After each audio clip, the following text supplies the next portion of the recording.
Hey everybody, welcome to the story behind. As we all know, it's your host Maggie with you today, with one of our most amazing guests. You guys will know more about this guy. Okay, the story behind is a podcast that normally talks about the hidden stories of success. Sometimes could be failure, achievements, or anything out there that nobody talks about. So today in the building we have this one most amazing. I'm going to use the word celebrity with us today, and you're welcome. I'm not going to introduce him, but he will have to introduce himself because it will come out best when he tells us about himself. You're welcome. Thank you, Maggie. Say I'm Peter McClure. Okay. Mm-hmm. Okay, Peter Manyang. Okay, as you guys all know, he's Peter Manyang, and I know most of you already know who he is out there.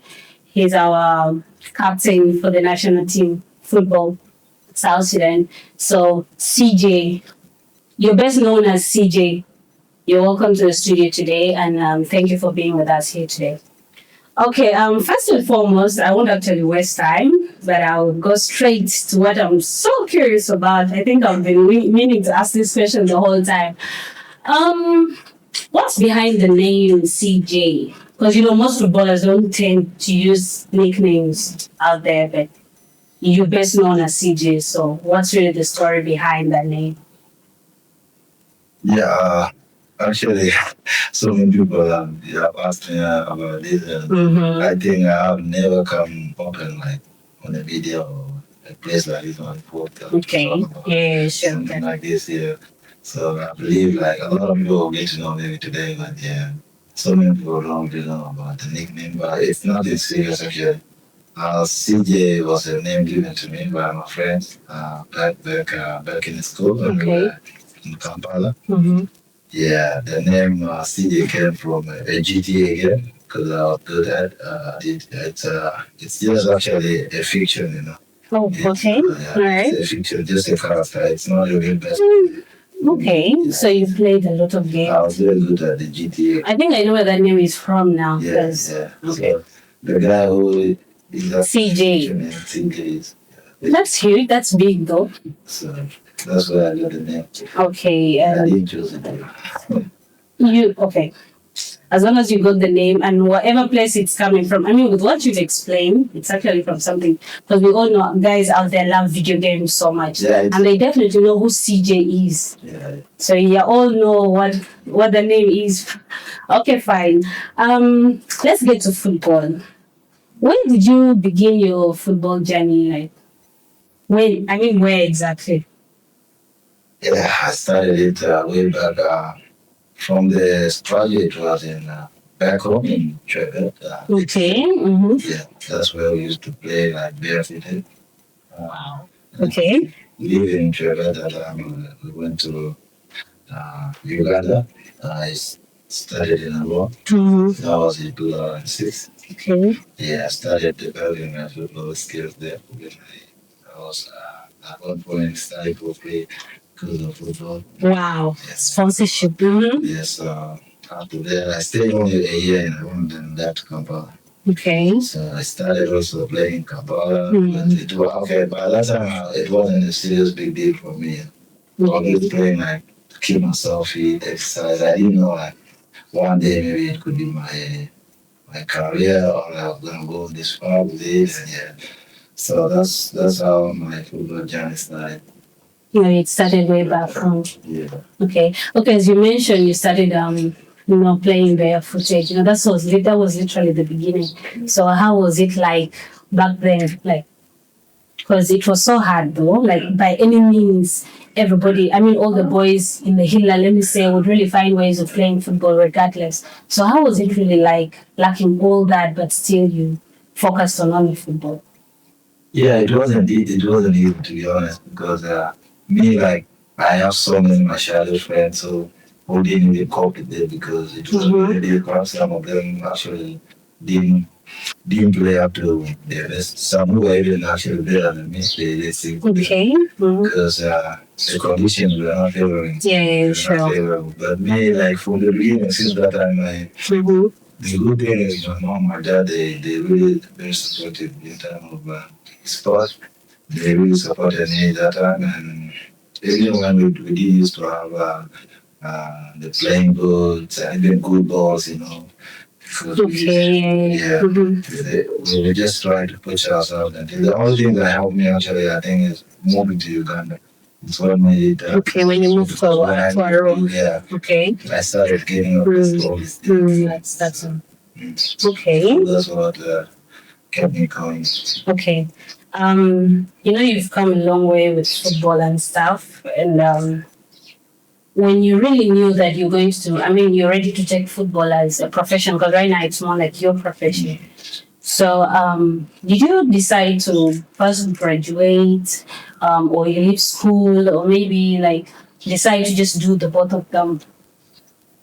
Yeah, at first I decided to do both of them. When I was in Uganda, I was playing, I was studying and playing until when it came to 2011. I had already finished my primary school. I also went to my secondary school, studying in secondary school in Uganda. And then I decided to come back home for holidays, in South Sudan. But then I told myself, when I came to South Sudan, few clubs started pushing me, they want me to be playing around with them. Yeah, so I said, hey, why can't I just try to sign here maybe a contract and then play football and also start. But how did these guys get to see that you were good at football that they had to even come for you? Yeah, at some point when I went home for holiday, because me, I was born in well, so I had gone back to work for holiday, and then there was a club called Aries in Wow. They are just like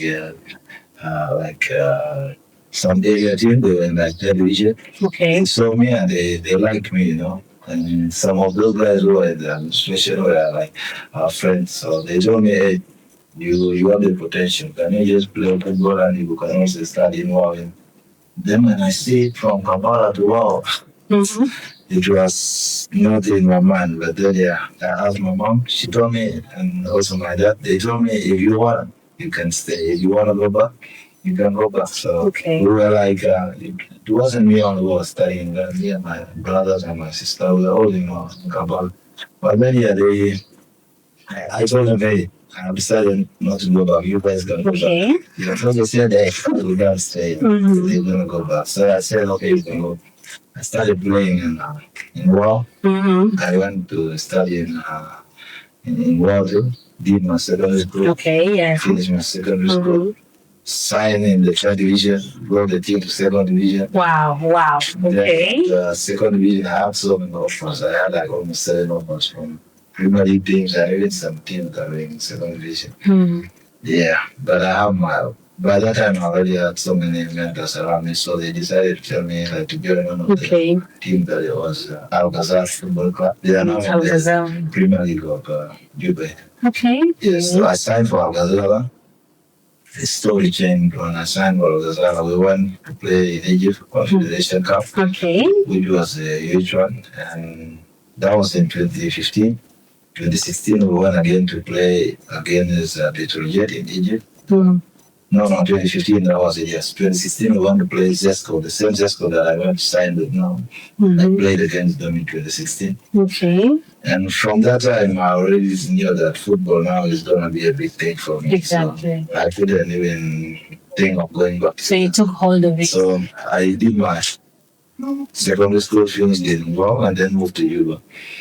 Joined my university here, and actually football costed me my university, but I dropped out in my third year. Suspended it. Okay, that's suspension. Yeah, suspension, yeah. So you're definitely getting back. Yeah, so I'm there with like 2 semesters, which I will finish when But that was you had already finished. Yeah, because I still have the 4th year. Oh, okay. Yeah, so I suspended it, and anytime I retire, or maybe when I have that long holiday, we rarely have the stage footballer, and I'm not based in Juba. That's the problem. Yeah, I'm always up and down, so it's not giving me a chance to. I understand. finish my study. But yeah, football, I did a lot. I can't even count the sacrifices I had to do for. Okay, you're studying at the University of Juba. Yeah, yeah. That's amazing. That's good. So, are you planning to get back, or not anytime soon? Yeah, I plan to go back. I can't say it's now anytime soon because I'm still not sure if I'm gonna be in Juba. Okay. Yeah. Yeah. But maybe anytime I sign in Juba, maybe I can be playing like Yeah. Anyway, because school can still wait for you. You're still going off for your country. Yeah. Okay. Recently you donated volunteers in Traven. Yeah. Yeah. Can you talk to us about the activities there? Like, Yeah, normally I like to do things that and I don't like things to be put on the media. Maybe I've done a lot of things, not only in Japan, but yeah, I am not a big fan of things being put on the media because I feel like these boys need more than what I can actually give them. You know, the support I'm giving them is not even enough. But I feel that I need to be involved a lot with the youth, and not only the youth from Sudan, they bring from back, they've done a lot of things. That's very great. And even within Juba, we have done few things, but we haven't put some things on the media. Okay. But yeah, me and my team, we are pushing for a lot of things, and just that I'm trying my best and also try to get some people involved so that we can actually do something that are huge, not even the gears and stuff, because these boys really need a lot of things. We don't want to see them go through what we went through before. That's true. So it's actually something that people need to do to look at the whole of South Sudan, all the states, not only.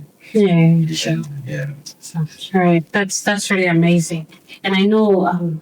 Anyway, without it being in the media, everybody is definitely talking about it, and that's already a great thing to do. Okay, according to the stats, you've played for Al Ghazal, as you said, Marad, and Ranikov Sabir, right? Yeah. Okay, I don't know if I'm pronouncing that one good. And you also played for the AFC Leopards in Kenya, among others. When would you say you played your best football, like among us all these? Because I know you played for a lot of teams, even outside South Sudan. Yeah, there are some things you haven't mentioned yet, but yeah, that's because someone not on there. Yeah, there are actually a lot of teams that you might play. Yeah, so I would say I have played my best, but it was a bit challenging, but yeah, I would still say it was my best. I liked it. In Zeska United in Zambia. Wow, okay. Yeah, that was from 2022. Mm-hmm. Yes, I had a good time at Cisco, and it's one of the best clubs in Africa. And why? As you know, I would also say not only Cisco, even Amarat, I had my good time because with Amarat, we took the first South Sudan Cup with Amarat, and luckily I was the one that scored that only goal. Wow, okay. We wanted, and okay. We did really good achievement because that was the game maybe I would say that has brought many people noticed me, like even by that time I wasn't really put in the national team. Wow, okay. Yeah.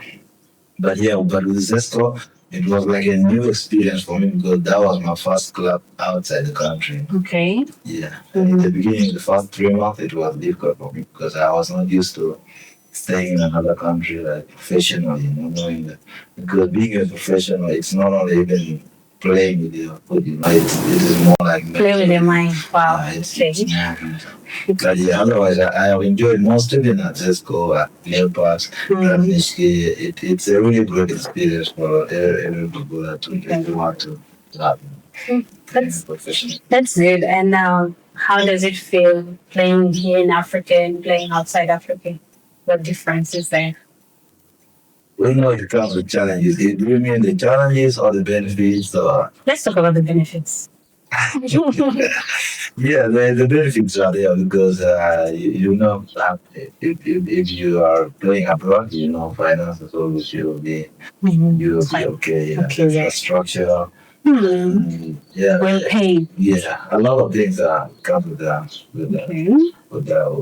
playing abroad. You want to have health problems and stuff like this taken care of and your club level. Yeah, I'm playing in Africa. Maybe even you had a good job. Maybe you already know. So you are even seeing from your the atmosphere. Oh no, keep quiet. Yeah, these are some things we can talk about because it's extreme a bit in Africa. Yeah. But yeah, but the brutality is in Africa. All right, that's good. All right. You've played like, you've played very well. Sometimes you dropped, and I don't know, you got back again. How do you feel about that? Yeah, I would say national team sometimes not home. Yeah, because it's for all the South Sudanese, anyone, even anyone in the room. Yeah. You can be called anytime, and it's always a privilege to be called in the national team. And if you are called, you just stand up for your country. And I would say I haven't been called in some calls because of my injuries. I felt because I have really struggled with injuries a lot during my career. Okay. And they have affected my national team call after. And some calls maybe they didn't feel like I was up to the level during that time because I was coming back from the injury. Yeah, and now I have had a lot in the media. Why is CJ in the list? We didn't see him when the sport was released, Wow. and then from nowhere CJ is in the list, and they are talking and they are saying that, and my brother is sending me something about that. Wow. Yeah, I don't care what people think. Yeah, that's Because I'm a professional footballer. They don't know what is in my mind. exactly. We strong for that. And the coach here may call himself the coach that was the coach of the national, not even federation, because I wasn't in the list. But the coach sat down with the federation and they agreed that they gave me a call. I was at home. Yeah. No one, why? And can you just go to the national team training and Wow. you can't go. You can't go to the national team training and you'll be given the kids. That's the coach called me. He gave me his project and his plan, and he said the country needs you. So I a bit hesitant, but yeah, he gave me his reasons and like I said, even if the country calls me on a sick bed, I'll always you always be there for my country. Yes, exactly. It's an honor and. Yeah, I didn't. That's a good. I didn't go through connections like they said on social media. Okay. Himself for me. Wow. Okay. I think he has actually opened your ears, guys. He didn't go through connections. He earned it. Yeah. That's really amazing. And there are 34 caps with the goal of your name for South Sudan national team. And as a young player, did you ever imagine yourself representing the whole country? I mean, leave alone just having that thing in your arm as the captain. Do you ever have you ever thought of playing for South Sudan? Yeah, like I told you before, starting my football career, I didn't know if I was going to be where I am today or even representing my country. It wasn't even in my thought when I was young because I wasn't even thinking of a national team or anything. Yeah. When I started playing in WoW, coming to Juba here, I started seeing the goals, like there's a national team and this national team only is for like the best players, of the country that goes in. And when I saw it, I also told myself I need to be in them. When I was going in there, I wasn't going to the mindset of being the captain. I was playing to give the best for my country. And when I was giving my best, the coaches recognized my efforts. Yeah, that's and amazing. They said I have the qualities on being the leader of this team. And yeah, they made me a leader from even when I was even young and keeping it until date is privilege. And yeah. All right. Be it you being so busy, how do you handle your socials? I have people because even sometimes one person are you talking about the social media? Yeah, handles like Yeah, okay. I have just one guy who handles my social. Because there's a lot of things that go on in. Yeah. There's one guy who handles one. Sometimes even be chatting, and one day the other time he replied one fan, and then they thought I was the one who actually replied the fan. And I told them, and I didn't go to explain. I didn't post because I don't like to explain myself. If something you have seen and you want to take it the way it is, I just Okay. quiet. Yeah. That's why somebody's definitely doing it for you because a lot will come in. Yeah, a lot is coming in. Me, I would just look at. Honestly, if the one handling it is not doing something right, I would just call him. I'll tell him, hey, let's do it this way. Okay. But he's a professional. Right. That's. And what's his name? I won't disclose. Alright. That's it. Anyway, keeping him a secret. Okay, when we were called up for the African Cup of Nations pre-qualifiers, a lot of people asked questions. Did it bother you? Yeah, it's the same thing I've explained before. Yeah, a lot. And it has never bothered me. And after I slept well from that day I was called until today. Never even thought And you didn't actually react to all that? Never, not even I post. Okay. They will always talk, Yeah, people will always talk. It's true. Even some journalists are saying some things that are very unprofessional. No. But I don't really care what they think. It's their opinion and exactly. You still remain a CJ.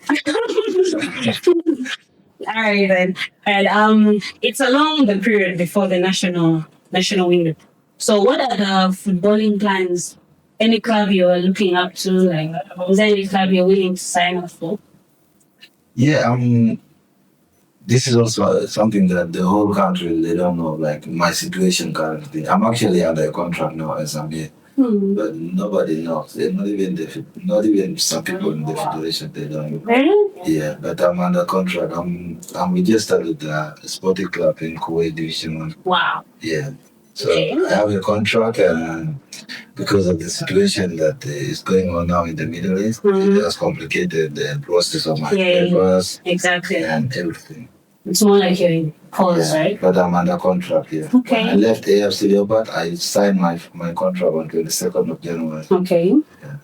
All right. Do you see yourself playing in the 40s? Like Pepe, as they say, like Thiago Silva, and maybe other, other banks? Yeah, actually, I love football, and I think I won't say I'll play until 40s, but my body is gonna speak for that. Yeah.